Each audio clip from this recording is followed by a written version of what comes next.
Oke, halo semuanya. Assalamualaikum warahmatullahi wabarakatuh. Perkenalkan, nama saya Muhammad Lutfi dengan NPM 2515061124 dari kelas Praktikum Struktur Data kelas D. Jadi di sini saya akan menjelaskan tentang program yang saya buat, yaitu tentang program simulasi antrian BPJS menggunakan queue ya, atau sistem antrian ya. Jadi kan di praktikum kemarin udah diajarin dua jenis ya. Itu pertama ada stack dan yang kedua tuh ada queue. Dan di sini saya menggunakan queue untuk program yang saya buat kali ini. Oke, mungkin langsung aja kita masuk ke penjelasan dari source code-nya ya. Jadi yang pertama di sini kita akan membuat sebuah kelas QRA. Kemudian di dalamnya kita akan membuat sebuah fungsi ya. Yang pertama ini adalah fungsi init, yaitu fungsinya adalah sebuah fungsi inisialisasi ya. Jadi di sini ada dua parameter, yaitu self dan max size sama dengan 5. Jadi max size ini adalah kapasitas antriannya nanti ya. Kenapa saya buat 5 ya? Karena ini cuman simulasi aja. Jadi ya nggak perlu banyak-banyak. Kemudian di sini ada self.max sama dengan max size. Jadi ini adalah batas atau kapasitas maksimal ya dari antriannya nanti. Kemudian di sini selanjutnya ada self.key yang dimana non nonnya artinya masih kosong ya, dikali self max. Ini tuh artinya kita tuh lagi ngebuat sebuah antrian kosong. Jadi kita baru ngebuat ya ibarat antriannya aja, belum ada isinya. Dan di sini ada self front dan self rear yang dimana masing-masing memiliki nilai min satu. Kenapa? Karena antrian itu masih kosong, makanya kita masih memberikan indeks dan min satu. Karena fungsi ini ya balik lagi, ini adalah fungsi inisialisasi ya. Dia tuh hanya membuat antriannya. Kemudian lanjut aja kita ke def is empty. Nah, fungsi ini digunakan untuk memberitahu kita bahwa antrian itu lagi kosong atau enggak. Jadi di sini di dalam fungsi ini dia akan mereturn ketika self.front-nya sama dengan min satu, yang artinya kalau data paling awal ya, self.front tuh artinya dia data paling depan atau paling awal, dia berada di indeks min satu. Min satu itu artinya kosong ya, nggak ada apa-apa, maka dia otomatis akan mereturn ya, mereturn fungsi ini. Jadi dia bakal ngasih tahu kita kalau antriannya tuh lagi kosong. Kemudian selanjutnya ada def is full atau fungsi is full. Nah, kebalikan dari fungsi is empty, fungsi is full ini digunain buat memberitahu kita antriannya ini lagi penuh atau enggak gitu. Jadi di sini ada perulangan, sorry, percabangan if, yang dimana self dot is empty. Jadi misalkan jika ternyata kalau kita menjalankan fungsi is full dan ternyata antrian itu kosong, dia akan mereturn false. Jadi dia nggak bakal jadi true ya. Jadi dia otomatis dia bakal kehitungnya antrian itu kosong. Makanya kita buat di sini if self dot is empty return false. Kemudian di bawahnya sini ada variabel jumlah data.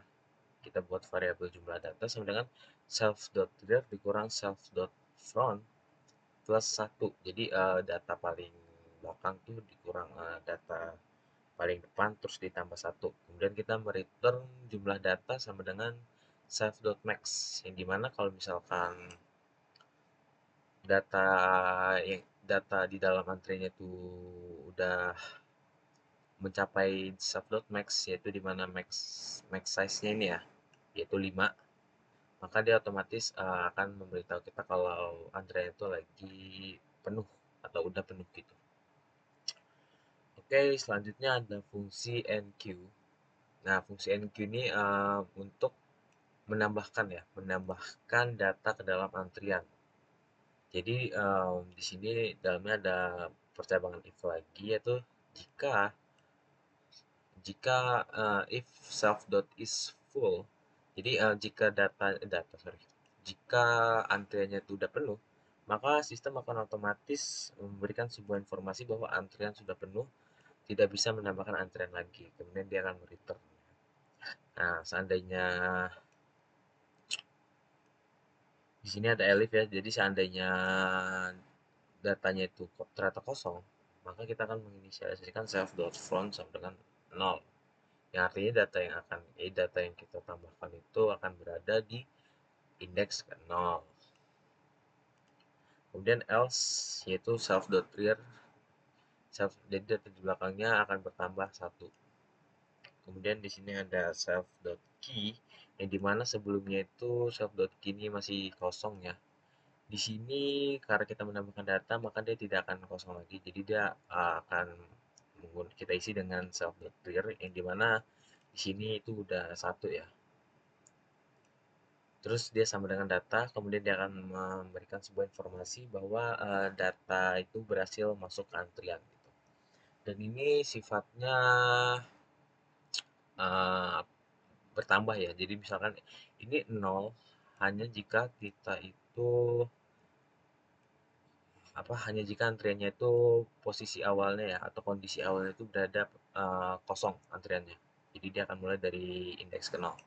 Kalau misalkan kita mulai dari antrian yang udah diisi, jadi dia ini akan mulai misalkan dari satu ntar ya. Kalau misalkan sebelumnya udah ada satu data, dia akan mulai dari satu, kemudian di sini juga dia akan tetap menambah satu ya. Jadi yang self.tree nambah jadi satu, dia sekarang jadi dua self.tree. Kalau misalkan kita menggunakan fungsi enqueue pada antrian yang sudah ada satu data di dalamnya gitu. Kemudian selanjutnya ada fungsi dequeue. Nah, kebalikan dari enqueue, ini adalah fungsi untuk mengeluarkan ya data dari sebuah antrian. Jadi di sini ada kita buat lagi percabangan if jika antriannya kosong ya, maka dia akan otomatis memberi informasi bahwa antrian itu kosong dan dia akan mereturn. Jadi dia kalau misalkan antriannya kosong terus kita mau mengeluarkan data yang dia nggak bakal bisa gitu. Dia akan otomatis ngasih tahu kalau antrian itu kosong.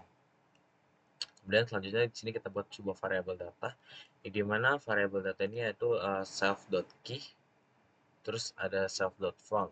Kalau sebelumnya itu self.rear, di sini ada self.front karena um, kan sistem queue ini kan menggunakan algoritma FIFO ya, yaitu first in first out. Jadi dia data yang pertama kali masuk dia akan pertama kali keluar. Jadi ketika dia menambahkan datanya itu dia akan berada di paling akhir ya ketika kita menambahkan data. Ya seperti normal antrian lah. Kalau kita misalkan datang ke antrian misalnya antrian sembako misal, ya kita otomatis bakal berada di belakang orang yang udah datang lebih duluan gitu. Dan ketika kita mau di ini ya kita udah giliran kita, maka kita tuh akan diproses sesuai dengan antrian yang paling depan. Jadi dia kalau mau intinya kalau dia mau enqueue, dia akan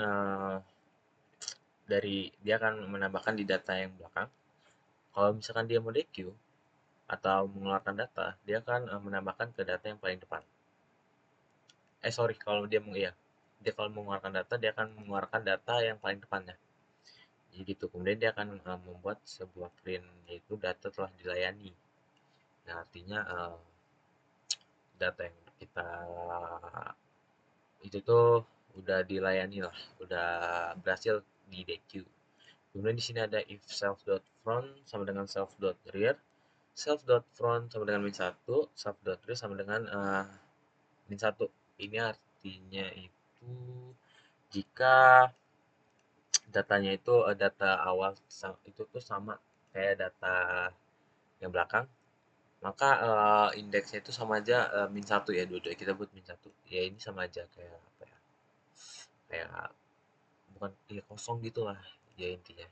Kemudian di sini ada else yaitu self.front bertambah satu, jadi data yang depan bertambah satu. Kemudian selanjutnya ada fungsi display.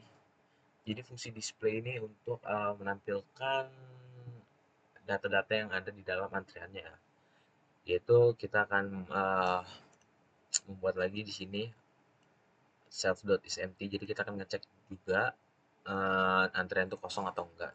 Kalau misalkan dia enggak kosong, dia akan membuat sebuah perinan daftar antrian. Kemudian kita akan membuat sebuah variabel nomor sama dengan 1. Nah, kemudian setelah itu kita akan membuat sebuah looping for.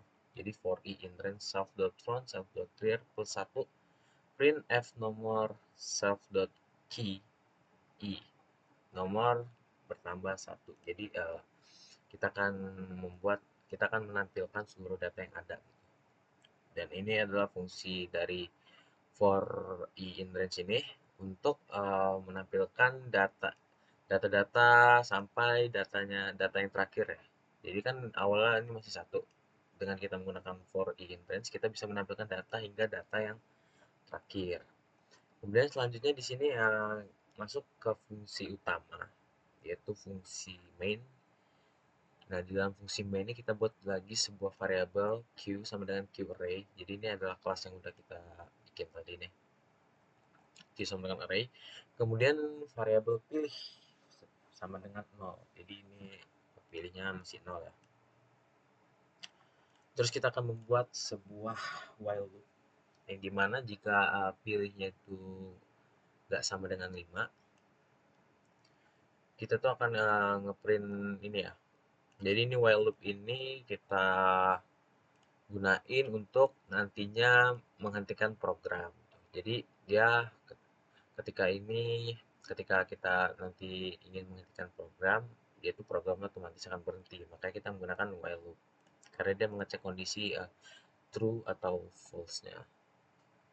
Kemudian di sini ada output informasi ya, yaitu yang pertama itu ada tambah antrian, yang kedua ada layani antrian, yang ketiga ada tampilkan antrian, yang keempat ada cek kondisi antrian, dan yang kelima itu ada keluar atau menghentikan program. Terus yang pertama kita di sini akan membuat sebuah try, yaitu pilih, variabel pilih ini kita akan meminta user untuk menginputkan pilihan menu yang ingin dipilih ya oleh user. Jadi di sini menggunakan tipe datanya integer. Jadi dia hanya bisa menginputkan angka. Kemudian di sini ada accept value error, yaitu dimana jika user itu menginputkan selain angka, maka dia akan otomatis keluar sebuah informasi yaitu info tidak valid. Kemudian continue. Terus misal seandainya user milih 1, dia akan meminta user untuk memasukkan nama pasien karena di sini 1 kan tambahan antrean. Dia akan meminta user untuk memasukkan nama pasien, kemudian dia akan memanggil fungsi enq, yaitu fungsi untuk menambah data ke dalam antrian. Kemudian selanjutnya jika user memilih pilihan kedua yaitu layani antrian, maka dia otomatis akan memanggil fungsi deq ya, karena dia kan kalau kita melayani antrian tuh otomatis si antriannya udah berkurang gitu karena kan udah dilayani gitu.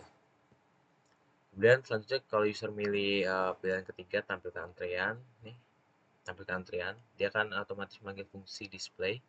Kemudian jika user memilih pilihan 4, pilihan 4 ini ada cek kondisi antrian ya, cek kondisi antrian. Jadi kita di dalam pilihan 4 ini, jika user memilih pilihan 4, kita akan membuat sebuah percabangan if, else, dan else. Yang pertama dia akan mengecek apakah antrian itu kosong atau enggak. Kalau misalkan kosong, dia akan ngasih informasi bahwa antrian BPJS sedang kosong. Kemudian kalau misalkan dia penuh, dia akan ngasih informasi bahwa antrian BPJS penuh. Kalau misalkan nggak kedua ini, tidak di antara dua ini, maka dia akan ngasih informasi bahwa antrian BPJS masih tersedia. Kemudian jika user memilih pilihan kelima, maka dia akan print program selesai. Dan kalau misalkan pilih pilihan 5, maka program akan berhenti ya, karena di sini ada ini while pilih tidak sama dengan 5. Kemudian kalau misalkan user itu menginputkan selain integer nih di sini, dia akan memberikan informasi bahwa pilihan itu nggak valid gitu. Jadi user juga harus menginputkan sebuah bilangan integer ya kalau memilih menunya. Kemudian di sini ada if name sama dengan main ini untuk memanggil fungsi mainnya. Oke, mungkin langsung aja kita coba kodenya, kita akan running. Oke, di sini udah keren. Di sini belum ada data sama sekali ya di dalam antrian. Jadi ini masih kosong. Kalau misalkan kita misalkan cek tampilkan antrian 3 nih. Nah, dia kan otomatis memberitahu kita sistem tuh bahwa antrian itu kosong. Kalau misalnya kita pilih yang 4, nah dia juga akan ngasih tahu kita bahwa antrian BPJS sedang kosong. Kalau misalkan kita tambah antrian satu, misalkan nama pasien Lutfi, kita akan tampilkan antrian, dia akan menampilkan daftar antrian ya. Kemudian kalau misalkan kita cek antriannya nih, antrian BPJS masih tersedia. Kemudian kita akan tambahin lagi, misalkan Gani, kita akan tambahin, misalkan tambahin lagi misalkan ini. Oke, kalau kita cek tampilkan antrian nih, dia akan menampilkan antrian-antrian, isi antriannya ya. Jadi udah dapat nama nih. Kemudian kalau misalkan kita tambahin satu lagi nih, misalkan cakap. Oke, masih ya, karena maksimal dari antriannya kan 5, dan kalau kita cek ini udah 5 nih. Terus kalau misalkan udah 5 nih, kita mau nambahin, misalnya kita mau nambahin lagi nih, siapa ya, misalkan Tri, kita tambahkan. Nah, otomatis dia tuh nggak bisa ditambahin ya, yang si Putri ini, karena antriannya itu udah penuh. Jadi dia nggak bisa ditambahin, terus dia akan sistem bakal ngasih tahu kita bahwa antrian itu sudah penuh dan tidak bisa menambahkan antrian lagi. Kalau kita tampilkan antriannya, oke, masih. Terus kalau kita cek kondisi antrian BPJS-nya penuh ya. Terus kalau misalkan kita layani, dia akan otomatis ngasih tahu kalau Gani telah dilayani. Karena Gani itu kan tadi berada di urutan ke awal ya. Jadi dia akan melayani di urutan ke awal, paling awal ya, urutan pertama. Orang pertama yang akan dilayani. Kemudian kalau kita mau nambahin tuh dia akan menambahkan ke urutan terakhir. Jadi gitu sistem dari queue itu.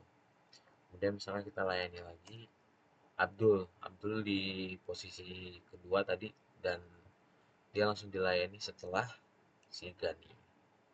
Dan kalau kita tampilkan antrean, sekarang sisa 3 orang, yaitu ada Prabowo, Jokowi, dan Jaka ya. Kemudian kalau kita cek kondisi antrian, di sini sistem bakal ngasih tahu kalau antrian BPJS masih tersedia karena di sini baru keisi 3 orang, masih belum mencapai kapasitas maksimal, atau ya kapasitas maksimal dari antriannya yaitu 5. Kemudian jika user ingin stop itu, dia tinggal pilih pilihan 5 dan program bakal otomatis selesai. Oke, mungkin itu aja penjelasan dari saya kali ini. Terima kasih. Wassalamualaikum warahmatullahi wabarakatuh.